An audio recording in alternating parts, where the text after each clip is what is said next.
අයිබෝන් හැමදිනාටම I-TEC Electronic Repairs Center. ඔයාලට අද කියලා දෙන්න ලෑස්ති කරලා තියෙන washing machine එකක DD motor එකක් අපි අද ලෑස්ති කරලා තියෙනවා. ඔයාලට කියලා දෙන්න මේකෙදි කරන්නේ අපි මේකේ magnet poles ගැලවිලා තියෙන DD motor එකක් අපිට අවිලා තිනවා. අන්නේ DD motor එකේ ඔයාලට කියලා දෙන්නේ අද කොහොමද magnet එක තියෙන්න ඕන පැත්ත අඳුරගන්නේ කියලා. මම මෙතනදී භාවිතා කරලා තියෙන මාලිමාවක්. මාලිමාව මෙන්න මේ ආකාරයට වටේට අරගෙන යද්දි හරියට කරගෙන ඕන මාලිමාව.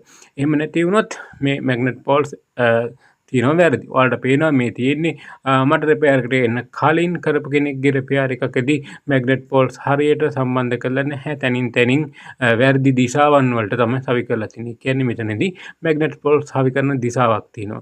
ඒ හරියට ඒ දිශාව හරියටම આવොත් විතරයි හරියට මෝටර එක වැඩ කරන්නේ. එහෙම නැති වුණත් මේ මෝටර එක වැඩ කරනවා. නමුත් හරියට ලෝඩ් එක අල්ලන්නේ නැහැ. මෝටර එක සම්බන්ධව එරර් එකක් එනවා.